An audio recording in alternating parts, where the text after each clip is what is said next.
ಎಲ್ಲಾ ಗೃಹಲಕ್ಷ್ಮಿಯರಿಗೂ ಕೂಡ ಒಂದು ಕಡೆಗೆ 12,000 ರೂಪಾಯಿವರೆಗೂ ಹಣ ಜಮೆ ಆಗೋ ಬಗ್ಗೆ ಬಂಪರ್ ಸಿಹಿ ಸುದ್ದಿ ಬಂದಿದ್ರೆ, ಮತ್ತೊಂದು ಹೊಸ ನಿಯಮ ಗೃಹಲಕ್ಷ್ಮಿಯರಿಗೆ ಇನ್ಮುಂದೆ ಹಣ ಬರಬೇಕಂದ್ರೆ ಈ ಸರ್ಟಿಫಿಕೇಟ್ ಕಡ್ಡಾಯ ಮಾಡಲಾಗ್ತಾ ಇದೆ.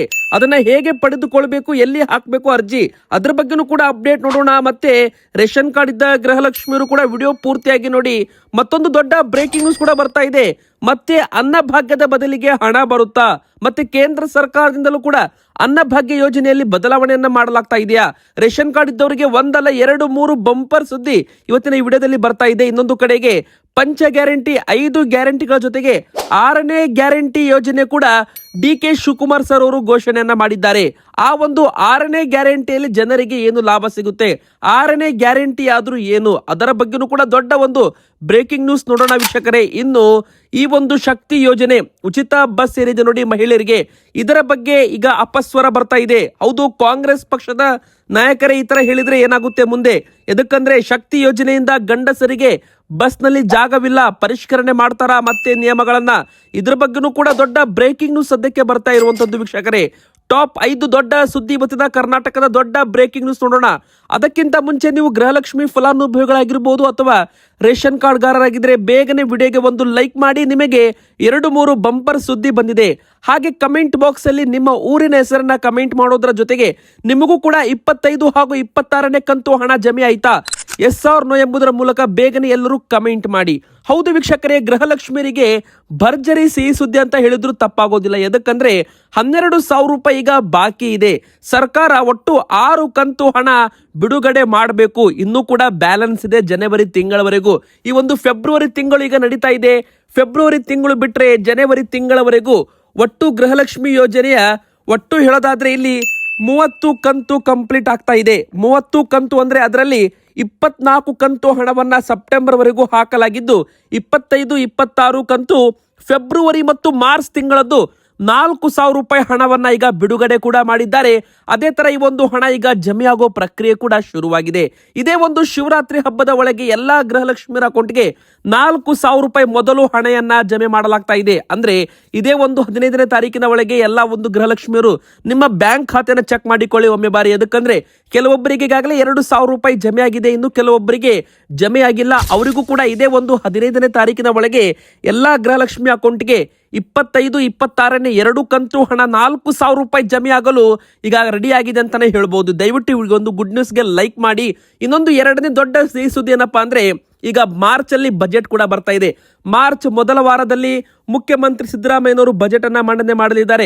ಪಂಚ ಗ್ಯಾರಂಟಿ ಯೋಜನೆಗಳಿಗೆ ಹೆಚ್ಚು ಒತ್ತನ್ನ ಕೊಡಲಿದ್ದಾರೆ. ಪಂಚ ಗ್ಯಾರಂಟಿ ಯೋಜನೆಗಳ ಅಡಿಯಲ್ಲಿ ಹಣವನ್ನ ಮೀಸಲಿಡಲಿದ್ದಾರೆ. ಗೃಹಲಕ್ಷ್ಮಿ ಯೋಜನೆಗೆ 50,000 ಕೋಟಿಗೂ ಅಧಿಕ ಹಣ ಮೀಸಲಿಡಬೇಕಾಗುತ್ತೆ. ಈ ವರ್ಷವೂ ಕೂಡ ಲಕ್ಷಾಂತರ ಹೊಸದಾಗಿ ಗೃಹಲಕ್ಷ್ಮಿಯರು ಆಡ್ ಆನ್ ಆಗಿರೋದ್ರಿಂದ ಈ ಒಂದು ಯೋಜನೆ ವೆಚ್ಚ ಕೂಡ ಈಗ ಸ್ವಲ್ಪ ಜಾಸ್ತಿ ಆಗಲಿದೆ. ಸರ್ಕಾರದ ಬೊಕ್ಕಸಕ್ಕೆ ಮತ್ತಷ್ಟು ಹೆಚ್ಚು ಖರ್ಚಾದ್ರೂ ಕೂಡ ಇದಕ್ಕೆ ಹೆಚ್ಚು ಸಿಂಹ ಪಾಲು ಸಿಗಲಿದೆ ಅಂತಾನೆ ಹೇಳ್ಬೋದು. ಇನ್ ಮುಂದೆ ಗೃಹಲಕ್ಷ್ಮಿಯರಿಗೆ ಪ್ರತಿ ತಿಂಗಳು ಕರೆಕ್ಟ್ ಆಗಿ ಹಣ ಬರುತ್ತೆ ಅಂತಾನೂ ಕೂಡ ಇಲ್ಲಿ ಹೇಳ್ಬೋದು. ಯಾಕಂದ್ರೆ ಮಾರ್ಚ್ ಅಲ್ಲಿ ಬಜೆಟ್ ಇರೋದ್ರಿಂದ ಈ ಒಂದು ಯೋಜನೆಗೆ ಅತಿ ಹೆಚ್ಚು ಅನುದಾನವನ್ನು ಕೂಡ ಬಿಡುಗಡೆ ಮಾಡುವ ನಿರೀಕ್ಷೆ ಇದೆ ಅಂತಾನೂ ಕೂಡ ಇಲ್ಲಿ ಹೇಳಲಾಗಿದೆ ವೀಕ್ಷಕರೇ. ಇನ್ನು ಬಾಕಿ ಇರುವ ಈಗ ಒಟ್ಟು 12,000 ರೂಪಾಯಿ ಅಂದ್ರೆ 6 ಕಂತಿನಲ್ಲಿ 25, 26 2 ಕಂತು ಹಣವನ್ನ ಬಿಡುಗಡೆ ಮಾಡಿದ್ದಾರೆ. ಅದೇ ತರ ಈಗ 27, 28, 29, 30 ಅಂದ್ರೆ ಸೆಪ್ಟೆಂಬರ್ ಬಿಟ್ಟು ಅಕ್ಟೋಬರ್, ನವೆಂಬರ್, ಡಿಸೆಂಬರ್ ಮತ್ತು ಜನವರಿ ಈ ಒಂದು ಹಣ, ಈ ಒಂದು ಟೋಟಲ್ 8,000 ರೂಪಾಯಿ 4 ಕಂತು ಹಣವು ಕೂಡ ನಿಮಗೆ ಮಾರ್ಚ್ ತಿಂಗಳಲ್ಲಿ ಇದರ ಬಗ್ಗೆ ಒಂದು ದೊಡ್ಡ ಬ್ರೇಕಿಂಗ್ ನ್ಯೂಸ್ ಬರಲಿದೆ ಅಂತಾನೆ ಹೇಳ್ಬೋದು.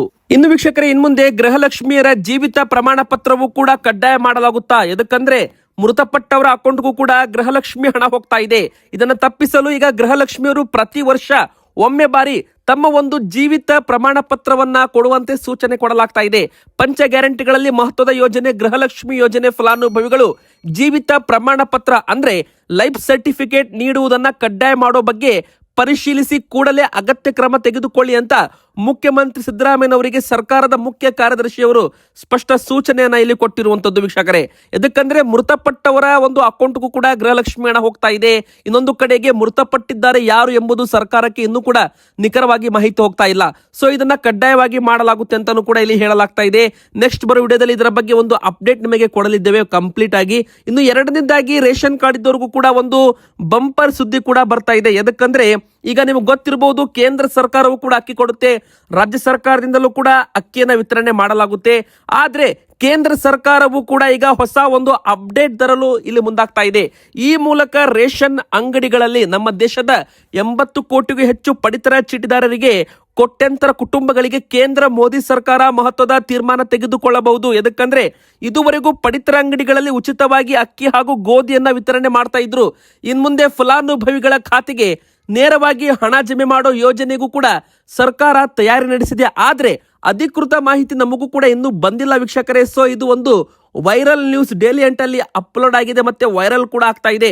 ಮುಂದಿನ ದಿನಗಳಲ್ಲಿ ಈ ಒಂದು ವ್ಯವಸ್ಥೆ ಸಂಪೂರ್ಣವಾಗಿ ಬದಲಾವಣೆ ಆಗೋ ಸಾಧ್ಯತೆ ಇದೆ. ಅಂದ್ರೆ ಈ ಒಂದು ಹೊಸ ಕ್ರಮ ಕೇಂದ್ರ ಸರ್ಕಾರ ಜಾರಿಗೆ ತಂದರೆ ಜನರಿಗೆ ಹೆಚ್ಚು ಆಯ್ಕೆಯ ಸ್ವಾತಂತ್ರ್ಯ ಸಿಗಲಿದೆ. ಪಡಿತರ ಅಂಗಡಿಯಲ್ಲಿ ಸಿಗುವ ವಸ್ತುಗಳ ಮೇಲೆ ಮಾತ್ರ ಅವಲಂಬಿತರಾಗದೆ ತಮ್ಮ ಅಗತ್ಯಕ್ಕೆ ತಕ್ಕಂತೆ ಆಹಾರ ವಸ್ತುಗಳನ್ನ ಖರೀದಿ ಮಾಡಲು ಈ ವೋಚರ್ ಅನ್ನ ವಿತರಣೆ ಮಾಡಬಹುದು ಅಂತಾನೂ ಕೂಡ ಹೇಳಲಾಗ್ತಾ ಇದೆ.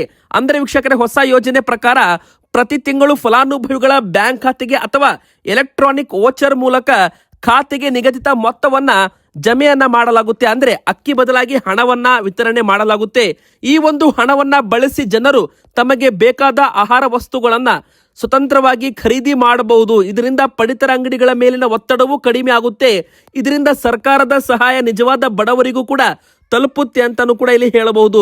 ಸರ್ಕಾರ ನೇರ ನಗದು ವರ್ಗಾವಣೆ ವ್ಯವಸ್ಥೆ ಪರಿಚಯಿಸಲು ನಿರ್ಧಾರ ಮಾಡಬಹುದು.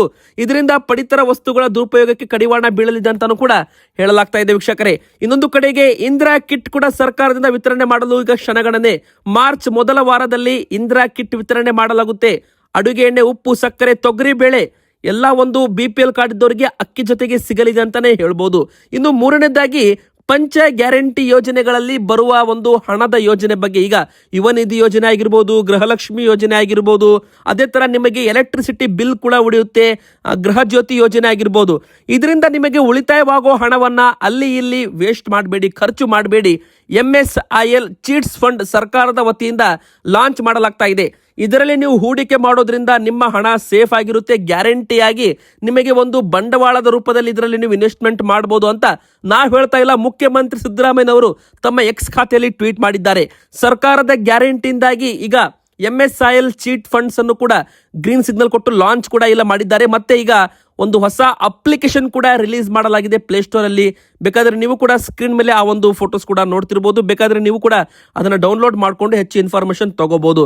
ಇನ್ನೊಂದು ಕಡೆಗೆ ಪಂಚ ಗ್ಯಾರಂಟಿ ಆಯಿತು. ಈಗ ಮುಖ್ಯವಾಗಿ 6ನೇ ಗ್ಯಾರಂಟಿ ಕೂಡ ಘೋಷಣೆ ಆಗಿದೆ. ಹೌದು ವೀಕ್ಷಕರೇ, DK ಶಿವಕುಮಾರ್ ಅವರು ಒಂದು ಹೊಸ ಹೇಳಿಕೆಯನ್ನ ಕೊಟ್ಟಿದ್ದಾರೆ.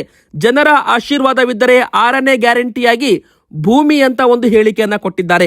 ಸರ್ಕಾರ 1,000 ದಿನ ಪೂರೈಸಿರುವ ಹಿನ್ನೆಲೆ 14ನೇ ತಾರೀಕಿನಂದು ಸಾಧನಾ ಸಮಾವೇಶವನ್ನು ಕೂಡ ಇಟ್ಕೊಂಡಿದ್ದಾರೆ.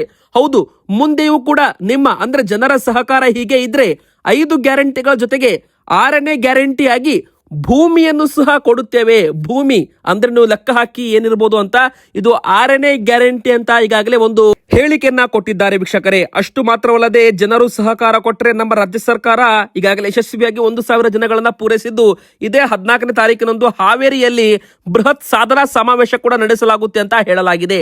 5 ಗ್ಯಾರಂಟಿಗಳನ್ನ ಈಗಾಗಲೇ ಕೊಟ್ಟಿದ್ದೇವೆ. ಮುಂದೆಯೂ ನಿಮ್ಮ ಸಹಕಾರವಿದ್ದಲ್ಲಿ 6ನೇ ಗ್ಯಾರಂಟಿಯಾಗಿ ಭೂಮಿ ಅಂದ್ರೆ ಮುಂದಿನ ಚುನಾವಣೆಯಲ್ಲೂ ಕೂಡ ಕಾಂಗ್ರೆಸ್ ಸರ್ಕಾರ ಅಧಿಕಾರಕ್ಕೆ ಬಂದ್ರೆ 5 ಗ್ಯಾರಂಟಿ ಕಂಟಿನ್ಯೂ ಆಗುತ್ತೆ. ಜೊತೆಗೆ ಮತ್ತೊಂದು ಹೊಸ ಗ್ಯಾರಂಟಿಯಾಗಿ ಭೂಮಿ ಕೊಡುವ ಒಂದು ಯೋಜನೆ ಕೂಡ ಜಾರಿಗೆ ಬರಲಿದೆ ಅಂತಾನೂ ಕೂಡ ಇಲ್ಲಿ ಹೇಳ್ಬೋದು ವೀಕ್ಷಕರೇ. ಇದು ಒಂದು ಅಧಿಕೃತ ಮಾಹಿತಿ ಅಂತಾನೆ ಹೇಳ್ಬೋದು. ಇದು 6ನೇ ಗ್ಯಾರಂಟಿ ಅಂತಾನೆ ಹೇಳಲಾಗಿದೆ. ಬನ್ನಿ ಈಗ ಮತ್ತೊಂದು ದೊಡ್ಡ ಬ್ರೇಕಿಂಗ್ ನ್ಯೂಸ್ ಏನಂತ ನೋಡೋಣ.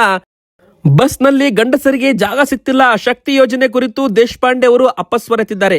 ಹೌದು, ಸಿದ್ದರಾಮಯ್ಯನವರು ಶಕ್ತಿ ಯೋಜನೆ ಜಾರಿಗೆ ತಂದಾಗಲಿಂದ ಮಹಿಳೆಯರೇ ಬಸ್ನಲ್ಲಿ ಹೆಚ್ಚು ಓಡಾಡ್ತಾ ಇದ್ದಾರೆ. ಗಂಡು ಮಕ್ಕಳಿಗೆ ಬಸ್ನಲ್ಲಿ ಜಾಗ ಇಲ್ಲದಂತಾಗಿದೆ ಅಂತ ಕಾಂಗ್ರೆಸ್ ಪಕ್ಷದ ಶಾಸಕರು RV ದೇಶಪಾಂಡೆ ಅವರು ಶನಿವಾರ ಹೇಳಿದ್ದಾರೆ. ಹೌದು, ಇಲ್ಲಿ ದಾಂಡೇಲಿ ಅಳ್ನಾವರ ಡೆಮು ರೈಲಿಗೆ ಚಾಲನೆ ಕೊಡುವಾಗ ಶಕ್ತಿ ಯೋಜನೆ ವಿರುದ್ಧ ಬಿಜೆಪಿ ನಾಯಕರ ಎದುರೇ ಅಪಸ್ವರನೆ ಎತ್ತಿದ್ದಾರೆ. ದೇಶಪಾಂಡೆ ಅವರು ಮಾತನ್ನ ಭಾಷಣದ ಮಧ್ಯೆ ಪ್ರಸ್ತಾಪಿಸಿ ಶಕ್ತಿ ಯೋಜನೆ ಬಗ್ಗೆ ಕಾಂಗ್ರೆಸ್ ನಾಯಕರೇ ಅಸಹಾಯಕತೆ ವ್ಯಕ್ತಪಡಿಸಿದ್ದಾರೆ. ಇದರಿಂದ ರಾಜ್ಯ ಎಂತ ಅನಾಹುತಕ್ಕೆ ಸಿಲುಕಿದೆ ಎಂಬುದನ್ನು ಅರ್ಥ ಮಾಡಿಕೊಳ್ಬೇಕು ಅಂತ ಸೋಮಣ್ಣ ಅವರು ಪ್ರತಿಕ್ರಿಯಿಸಿದ್ದಾರೆ ವೀಕ್ಷಕರೇ.